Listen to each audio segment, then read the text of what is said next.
Assalamualaikum dan selamat sejahtera, bersama Puan Halina di sini. Hari ini saya akan menerangkan tentang respirasi sel dan fotosintesis. Mula-mula kita akan lihat dulu jenis-jenis sel dalam tumbuhan. Gambar di sebelah kiri menunjukkan keratan rentas daun dan di sebelah kanan menunjukkan keratan rentas akar. Terdapat 4 jenis sel tumbuhan yang perlu anda fahami sewaktu di tingkatan 1. Sel yang pertama ialah sel epidermis yang terletak di bawah lapisan kutikel. Sel yang kedua ialah sel palisad. Sel yang ketiga ialah sel pengawal. Dan yang keempat ialah sel rerambut akar. Kita tengok fungsi sel tumbuhan. Sel palisad mengandungi klorofil untuk menyerap cahaya dan menjalankan fotosintesis. Sel epidermis yang berada di permukaan daun bertujuan mengurangkan kehilangan air, membolehkan pertukaran gas dan penyerapan air serta nutrien. Sel pengawal bertujuan mengawal pembukaan dan penutupan stoma untuk mengurangkan kehilangan air pada waktu malam atau pada hari yang panas. Stoma merupakan liang seni di antara sepasang sel yang disebut sel pengawal itu tadi. Stoma biasanya terbuka pada waktu siang untuk menjalankan fotosintesis. Tetapi dia perlukan sel pengawal untuk mengawal pembukaan dan penutupannya untuk mengelakkan daun menjadi layu, terutama pada hari yang panas. Dan sel yang keempat ialah sel rerambut akar. Sel rerambut akar bertujuan meningkatkan luas permukaan untuk menyerap lebih banyak air dan nutrien dari tanah. Seperti manusia, tumbuhan juga mempunyai organisasi sel, di mana sel merupakan unit asas yang membentuk tumbuhan. Sel yang sama bergabung dan menjalankan fungsi yang sama disebut tisu. Contohnya epidermal, vaskular dan tisu asas. Tisu-tisu yang berbeza ini bergabung dan menjalankan fungsi yang sama membentuk organ. Contohnya akar, batang, bunga dan daun. Organ-organ yang berbeza ini bergabung dan menjalankan fungsi yang sama disebut sistem. Dalam tumbuhan ada sistem akar, sistem pucuk dan sistem pengangkutan. Dan sistem-sistem yang berbeza ini bekerjasama untuk membolehkan tumbuhan menjalankan fungsinya yang tersendiri. Ini disebut organisma. Mari kita lihat apakah yang dimaksudkan dengan respirasi sel dan fotosintesis.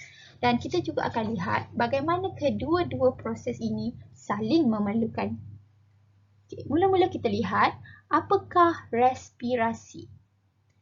Respirasi terbahagi kepada respirasi luar iaitu pernafasan dan respirasi dalam iaitu respirasi sel.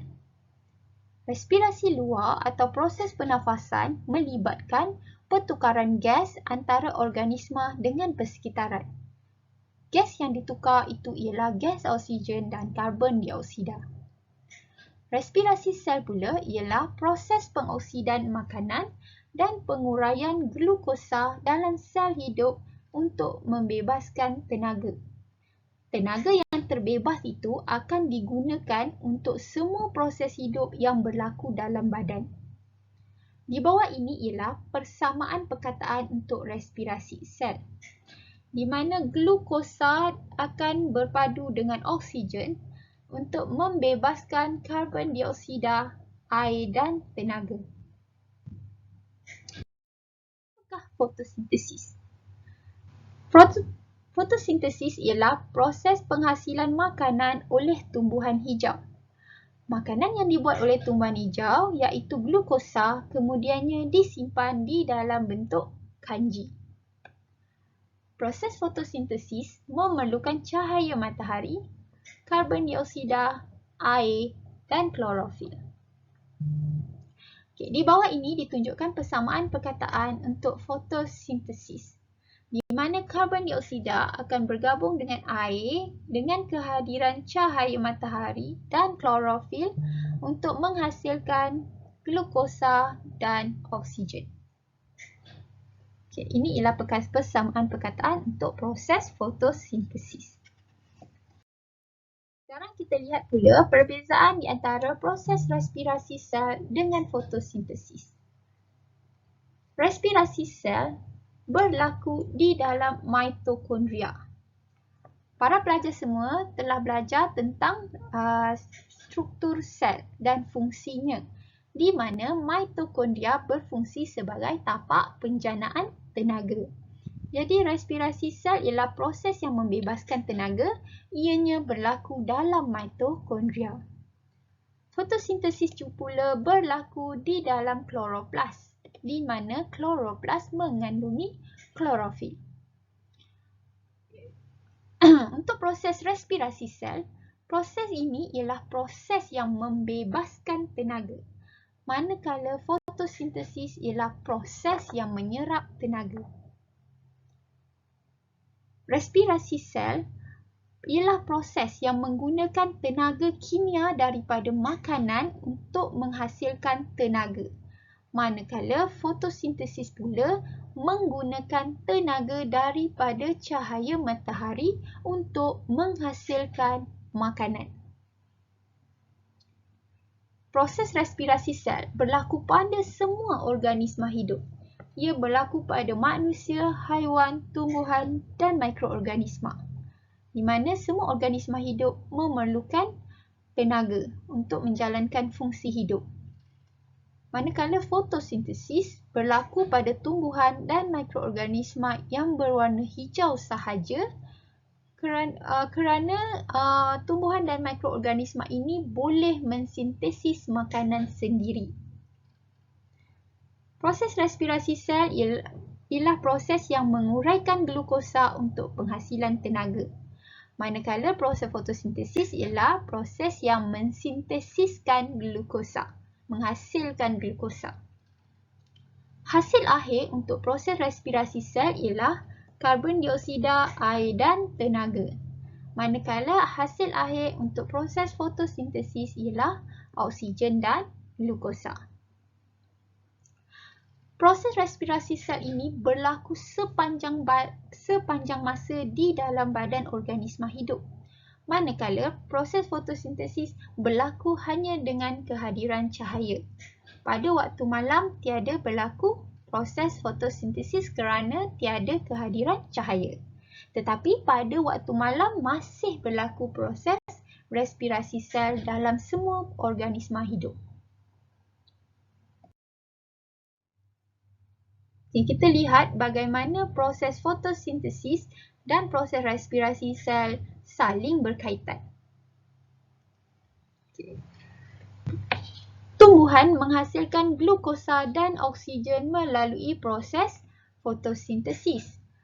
Jadi semua organisma hidup pula menggunakan glukosa dan oksigen semasa respirasi sel. Oksigen yang terbebas daripada proses fotosintesis itu tadi digunakan semasa respirasi sel.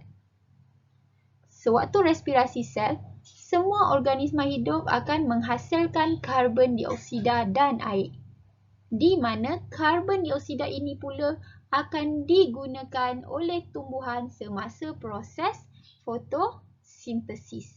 Ia adalah satu proses yang saling berkaitan dan membentuk satu kitaran.